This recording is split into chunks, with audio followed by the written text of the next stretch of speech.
আজকে গল্পের নাম অত্যাচারী শাশুড়ির পতন। এক গ্রামে এক যুবক ও তার মা থাকত। একদিন যুবক তার পছন্দ করা মেয়েকে বিয়ে করে বাড়ি নিয়ে আসলো। বাড়ি এসে মাকে ডাকাডাকি করলো, মা তাড়াতাড়ি এসো, তোমার জন্য বৌমা এনেছি।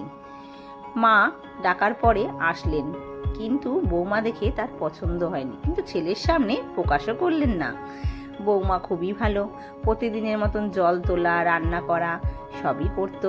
এমনকি গ্রামের প্রতিবেশীর সাথে মিশেও গেল। প্রতিবেশীরা সবাই প্রশংসা করতে লাগলো। প্রতিদিনের মতন আবারও জল তুলতে গেল, সবার সাথে গল্প গুজব করলো আর শাশুড়ি মাকে যত্ন করলো।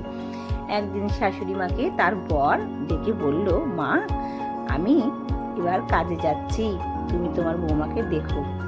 যেই না ছেলে কাজে চলে গেল, অমনি শাশুড়ির অত্যাচার শুরু হয়ে গেল। মার ধর, এমনকি মেরে মাথাও ফাটিয়ে দিল।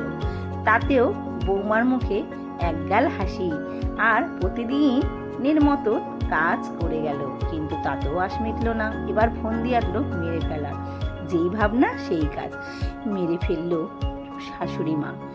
আর মেরে ফেলে কি করলো, তারই বাগানের গাছের তলায় পুঁতে দিল। ছেলে আসলো, তখন তাকে বোঝালো, তোর বউ চলে গেছে সব ছেড়ে। কিন্তু তা তো নয়, সে ওই গাছেই রয়ে গেল পেতনি হয়ে। কয়েক বছর পর ছেলেকে আবারও বিয়ে দিল। দেওয়ার পরে সেই বউ পেতনি হয়ে রয়েছে। সে সহ্য করতে পারল না। প্রতিদিন তারা ঘুমোলে অনেকবার মারার চেষ্টা করে। তারপর যখন বুঝলো শাশুড়ি মা মিথ্যে বলেছে, শাশুড়ি মাকে অনেকবার বলেছে বলতে, যখন বলেনি তাকে শেষ করে দিল। একদিন সেই নতুন বৌমা যখন বাগানে ঘুরতে এলো, তখন তার হাত চেপে ধরল। কিন্তু পেতনির যখন খিদে পেত, তখন ওই গাছের ফলই খেত। একদিন তার স্বামী রোমান্টিক মোডে বউয়ের আঁচল টেনে ধরলো, আর দেখলো এ কি, বউয়ের কি অবস্থা। হঠাৎ একদিন প্রেগনেন্ট হলো, কিন্তু সেই বউ তার বাচ্চাকে মারতে চাইলো।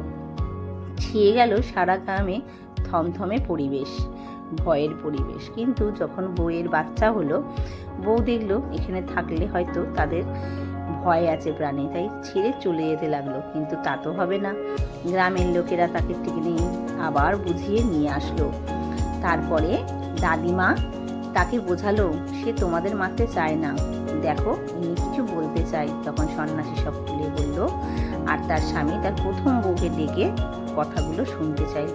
যেই না সব বলা হয়ে গেল, সে আনন্দে দোলনা খেতে লাগলো। তারপরের দিন সে ঠিক করলো, আমি এবার চলে যাব, কারণ তার কাজ যে শেষ হয়ে গেছে। সে যাওয়ার আগে তাদের দুজনের সাথে দেখা করে বলল, আমি তোমাদের মারতে চাইনি, আমি শুধু বিচার চেয়েছিলাম। চলে যাওয়ার পরে তারা সুখে শান্তিতে সংসার করতে লাগলো। আর গ্রামের ছোট ছোট বাচ্চারাও সেই গাছের তলায় খেলতে লাগলো।